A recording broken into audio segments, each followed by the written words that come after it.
പക്ഷെ ഷാഫി ചാലിയും നോക്കൂ, ഇതിപ്പോ തെരഞ്ഞെടുപ്പ് വർഷം വരാൻ പോവുകയാണ്. പാലക്കാട് MLA, UDFന്റെ MLA എത്രയോ ദിവസമായി അദ്ദേഹത്തിന്റെ മണ്ഡലത്തിലില്ല, മണ്ഡലത്തിൽ പോവാൻ കഴിയുന്നില്ല എന്നൊരു സാഹചര്യം നേരിടുകയാണ്. പാർട്ടിയിൽ നിന്ന് അദ്ദേഹത്തിനെ സസ്പെൻഡ് ചെയ്തു, പക്ഷേ MLA ആയി തുടരുകയാണ്. അതേസമയം തന്നെ നിയമസഭയിൽ പാർലമെന്ററി പാർട്ടിയിൽ പങ്കെടുക്കാൻ കഴിയില്ല, കക്ഷിയിൽ ഇരിക്കാൻ പോലും കഴിയാത്ത സാഹചര്യമാണ്. ഒരു അഭൂതപൂർവമായ പ്രതിസന്ധിയാണ്.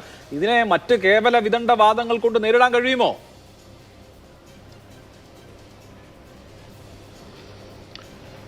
അല്ല, ആ പാർട്ടിക്ക് അങ്ങനെ ഒരു സമീപനം എടുക്കേണ്ടി വന്നതാണ്. വേറെ ഏത് പാർട്ടിയാണ് അത്തരമൊരു സമീപനം എടുത്തത്? CPM-ൻ്റെ അകത്ത് ഇങ്ങനത്തെ കേസ് ഒരു ഡസൻ കിടക്കുന്നുണ്ട്. എന്താ പറയണത്? അതായത് ഇത് ആരോപണമാണ്, കുറ്റാരോപണമാണ്. ഇത് അന്തിമമായി കോടതിയിൽ പോയി കോടതി കുറ്റവാളിയാണെന്ന് കണ്ടെത്തും വരെ ഒരാളെ കുറ്റവാളിയായി കാണാൻ സാധിക്കില്ല. ഇത് ഞാൻ പറഞ്ഞതല്ല, മുകേഷിൻ്റെ കേസ് വന്നപ്പോൾ ശ്രീമതി ടീച്ചർ പറഞ്ഞതാണ്. ഇപ്പോഴത്തെ വർത്തമാനം കേട്ടിട്ട് പോയി രാജിവെച്ച് കഴിഞ്ഞാൽ നാളെ കോടതി ഇയാളെ കുറ്റവിമുക്തനാക്കി കഴിഞ്ഞാൽ ഈ MLA സ്ഥാനം തിരിച്ചു കൊടുക്കാൻ നിങ്ങൾക്ക് കഴിയുമെന്നാണ് ശ്രീമതി ടീച്ചർ ചോദിച്ചത്. ഈ ചോദ്യം എന്താ അവിടെ രാഹുൽ മാങ്കൂട്ടത്തിനും ബാധകല്ലേ? പിന്നെ CPM-മാർ പിന്നെ രാജിവെച്ചിട്ടില്ല, അങ്ങോട്ടാക്കും ഇങ്ങോട്ടാക്കും എന്നാണ് ഈ സമരം നടത്തുന്നത്. ഒറ്റ കാര്യമാണ്, 3-ാം സ്ഥാനത്ത് നിൽക്കുന്ന നിങ്ങൾക്ക് എന്താ അത്ര വലിയ താല്പര്യം? അവിടെ വീണ്ടും ഒരു ബൈ ഇലക്ഷൻ നടന്നാൽ ആർക്കാ ഗുണം ചെയ്യുക? അപ്പം ഇതിലൊരു ഡീലുണ്ടോ നോക്കണം. ഇപ്പോൾ കേരള അസംബ്ലിയിൽ ആരും ഇല്ല BJP-ക്ക്. സെൻട്രലിൽ നിങ്ങൾ പൂരം കലക്കി ഒരാളെ പെണ്ണ് പിടിക്കുമ്പോ ഗർഭചിത്രം നടത്തുമ്പോ ഒരു ഡസനോളം വരുന്ന പെൺകുട്ടികളെ പീഡിപ്പിക്കുമ്പോ MLA ആലോചിക്കണ്ടേ?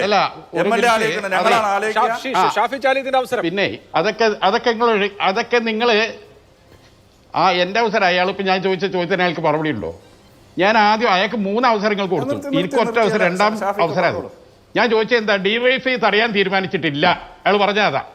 ശരി, DYFI തീരുമാനിക്കാത്ത ഒരു ഏർപ്പാടിലേക്ക് 15 DYFI-ക്കാർ മുന്നോട്ട് വന്നിരിക്കുന്ന അവരെ പുറത്താക്കാൻ തയ്യാറുണ്ടോ ചോദിച്ചല്ലോ. അതിന് മറുപടി ഉണ്ടോ? ഇല്ല.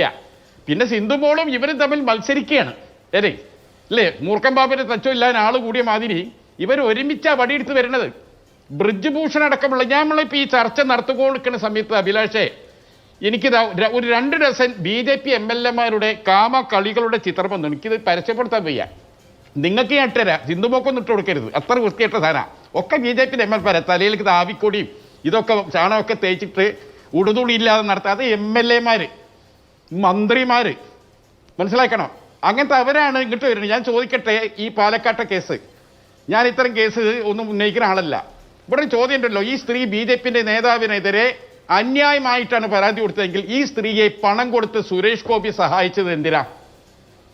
സുരേഷ് ഗോപിയെ പിടിച്ച് പുറത്താക്കേണ്ടി വരും നിങ്ങൾക്ക് കൃത്യമായി. എന്തിനാണ്? ഇല്ലാത്തതാണ്.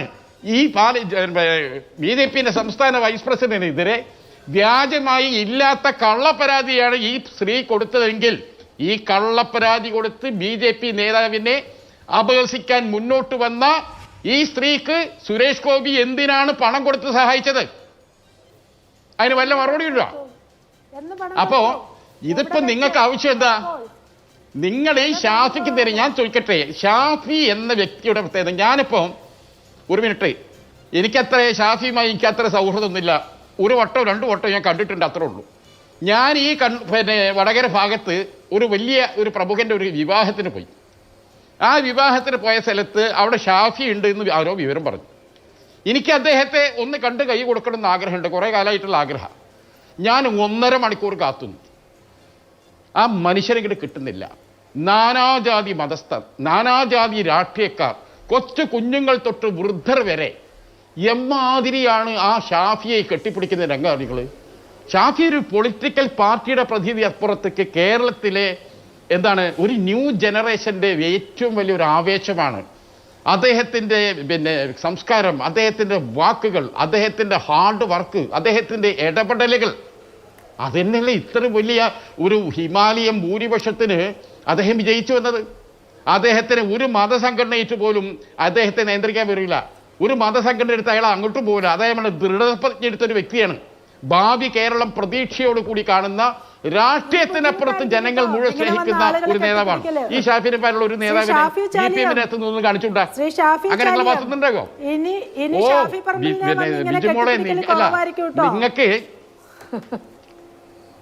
ആണ് കഴിവും അറിവും വിവരവും ഉള്ള ആളെ ബഹുമാനിക്കും.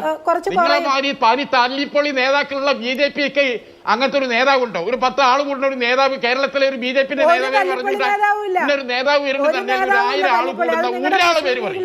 ഒരാളെ പേര് പറയും. മുസ്ലിം ലീഗിലുണ്ടാവും. നിങ്ങളെ അതെന്നാണ് നിങ്ങളെ പാർട്ടിയിലെ ഒരു 10 ആൾ കൂടുന്ന ഒരു നേതാവിന്റെ പേര് പറയും. പൈസ കൊടുത്ത ആളെ ബംഗാളികളെ ഇറക്കേണ്ടി വരും. ഷാഫി ഏതെങ്കിലും സ്ഥലത്ത് വരുന്നത് നോക്കി 10,000 ആൾ അവിടെ എത്തും. അതെങ്ങനെ നേതാവ് എങ്ങനെയാകണമെന്ന് നോക്കി ആൺകുട്ടിയെ പോലെ ഇറങ്ങില്ലേ?